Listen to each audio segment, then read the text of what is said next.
ओम नमो भगवते वासुदेवाय। कैसे हैं आप सब? आशा करते हैं कि आप सब स्वस्थ होंगे। आज इस वीडियो में हम आपको वरुथिनी एकादशी की व्रत कथा सुनाएंगे। इसके अलावा हम आपको ये भी बताएंगे कि पारण कब और कैसे करें और तुलसी पत्र कब तोड़ें। तो चलिए वीडियो को शुरू करते हैं। और वीडियो शुरू करने से पहले अगर आपने हमारा चैनल सब्सक्राइब नहीं किया है तो प्लीज़ हमारा चैनल सब्सक्राइब कर लीजिए और बेल आइकन प्रेस कर दीजिएगा ताकि आने वाले वीडियोज़ आपको टाइम पे मिलते रहें। तो चलिए सबसे पहले शुरू करते हैं वरुथिनी एकादशी की व्रत कथा। अर्जुन श्री कृष्ण जी से कहते हैं कि हे प्रभु, वैशाख माह के कृष्ण पक्ष की एकादशी का क्या नाम है, उसका क्या विधान है और उसको करने से किस फल की प्राप्ति होती है, कृपा करके आप इसे मुझे विस्तार पूर्वक बताएं। अर्जुन की बात सुनकर श्री कृष्ण जी कहते हैं कि हे अर्जुन, वैशाख माह के कृष्ण पक्ष की एकादशी का नाम वरुथिनी एकादशी है। इस एकादशी के व्रत को करने से सौभाग्य की प्राप्ति होती है। इस व्रत का उपवास जो भी व्यक्ति करता है उसके सभी पाप नष्ट हो जाते हैं और मनुष्य अपने इस जीवन में सुखों को भोग कर अंत में मोक्ष को प्राप्त करता है। वरुथिनी एकादशी के प्रभाव से ही राजा मांधाता को स्वर्ग की प्राप्ति हुई थी। इस प्रकार धुंधुमार आदि भी स्वर्ग गए थे। वरुथिनी एकादशी के उपवास का फल 10 सहस्त्र वर्ष तपस्या करने के फल के समान होता है।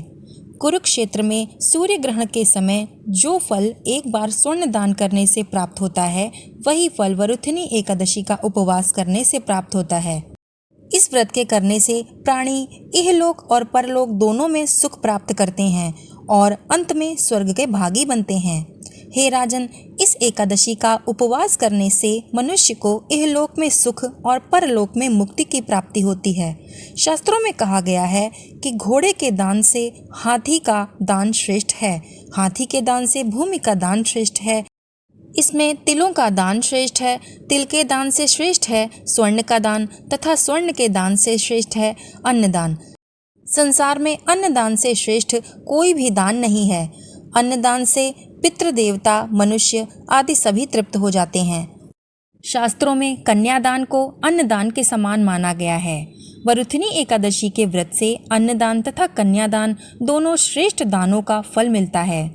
जो मनुष्य लालचवश कन्या से धन लेकर या फिर आलस्य तथा कमजोरी के कारण कन्या के धन का भक्षण करते हैं, वे प्रलय के अंत तक नरक को भोगते हैं या उनको अगले जन्म में बिलाव योनि में जाना पड़ता है।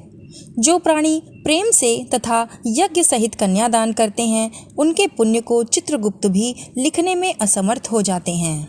जो भी प्राणी इस वरुथिनी एकादशी का व्रत करते हैं, उन्हें कन्यादान का फल प्राप्त होता है। वरुथिनी एकादशी का व्रत करने वालों को दशमी के दिन से निम्नलिखित वस्तुओं का त्याग कर देना चाहिए।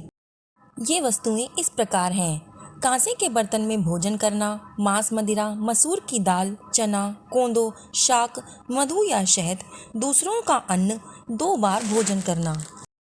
जो भी मनुष्य इस एकादशी के व्रत को करता है उसे पूर्ण ब्रह्मचर्य से रहना चाहिए। रात को सोना नहीं चाहिए, अपितु सारा समय शास्त्र चिंतन तथा भजन कीर्तन आदि में लगाना चाहिए। दूसरों की बुराई करना और नीच पापी लोगों की संगत नहीं करनी चाहिए। क्रोध करना और झूठ बोलना भी वर्जित है। तेल तथा अन्न भक्षण की भी मनाही होती है। हे राजन, जो मनुष्य इस एकादशी के व्रत को पूरे विधि विधान पूर्वक करते हैं, उन्हें स्वर्गलोक की प्राप्ति होती है। अतः मनुष्य को निकृष्ट कर्मों से भयभीत होना चाहिए। इस व्रत के महात्म्य को पढ़ने से 1 सहस्र गौदान का पुण्य प्राप्त होता है। इसका फल गंगा स्नान करने के फल से भी अधिक होता है।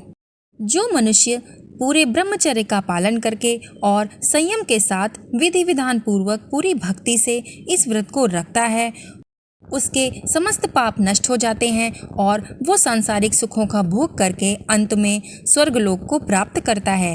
यदि व्यक्ति अपने ऊपर संयम नहीं रखता है तो उसके द्वारा किए गए तप, त्याग, भक्ति व पूजा आदि का कोई भी मतलब नहीं है। इससे उनकी पूजा व्यर्थ हो जाती है और उसका कोई भी फल उनको प्राप्त नहीं होता। श्री कृष्ण जी अर्जुन से कहते हैं कि मैं तुम्हें एकादशी व्रत कथा का एक महात्म्य सुनाता हूँ, सुनो। प्राचीन काल में नर्मदा नदी के तट पर मांधाता नामक राजा राज्य करते थे। वे राजा अत्यंत दानवीर और तपस्वी राजा थे। एक दिन वो जंगल में तपस्या कर रहे थे। तभी न जाने कहां से एक जंगली भालू आया और राजा का पैर चबाने लगा। राजा पूर्ववत अपनी तपस्या में लीन रहे। कुछ देर बाद पैर चबाते चबाते राजा को भालू घसीटकर जंगल में ले गया। राजा बहुत घबराया, मगर तपस्या के धर्म के अनुकूल उसने क्रोध और हिंसा न करके भगवान श्री हरि विष्णु से प्रार्थना की, उनको करुण भाव से पुकारा। उनकी पुकार सुनकर भगवान श्री हरि विष्णु प्रकट हुए और उन्होंने चक्र से भालू को मार डाला। राजा का पैर पहले ही भालू खा चुका था। इससे राजा बहुत ही शोकाकुल हुए। उन्हें दुखी देखकर भगवान विष्णु बोले कि हे वत्स, शोक मत करो, तुम मथुरा जाओ और वरुथनी एकादशी का व्रत रखकर मेरी 12 अवतार मूर्ति की पूजा करो। उसके प्रभाव से पुनः सुदृढ़ अंगों वाले तुम हो जाओगे। इस भालू ने तुम्हें जो काटा है वह तुम्हारे पूर्व जन्म का अपराध था। भगवान की आज्ञा मानकर राजा मानधाता ने मथुरा जाकर श्रद्धापूर्वक वरुथनी एकादशी का व्रत किया। इसके प्रभाव से राजा शीघ्र ही पुनः सुंदर और सुवर्ण अंगों वाला हो गया। इसी एकादशी के व्रत के प्रभाव से राजा मानधाता स्वर्ग गए। जो भी व्यक्ति भय से पीड़ित है उसे वरुथनी एकादशी का व्रत रखकर भगवान श्री हरि विष्णु का स्मरण करना चाहिए। इस व्रत को करने से समस्त पापों का नाश होकर अंत में मोक्ष की प्राप्ति होती है। तो दोस्तों, ये थी वरुथनी एकादशी की व्रत कथा। आइए अब जान लेते हैं पारण करने का सही समय। दोस्तों, एकादशी के व्रत को पूर्ण तभी माना जाता है जब इसे सही समय पर इसका पारण किया जाए। तो जानते हैं इसके पारण का सही समय। पारण करने का शुभ मुहूर्त रहेगा 5 मई रविवार सुबह 5:55 से सुबह 8:50 तक। दोस्तों, एकादशी के व्रत का पारण करने के लिए सबसे पहले आपको भगवान श्री हरि विष्णु व माता लक्ष्मी की पूजा अर्चना करनी चाहिए।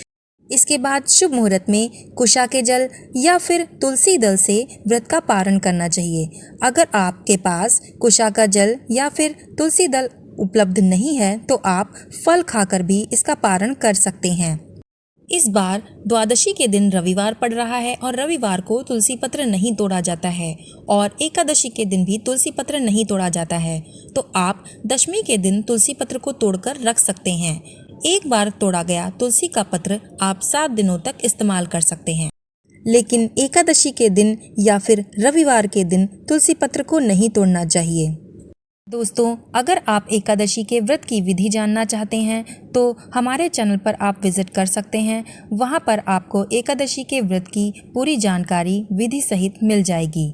आपको हमारा वीडियो कैसा लगा हमें कमेंट में ज़रूर बताइएगा और हमें ये भी बताइएगा कि आप हमारा वीडियो कहां से देख रहे हैं। हमारे वीडियो को अंत तक देखने के लिए आपका बहुत बहुत धन्यवाद। आपका दिन शुभ हो।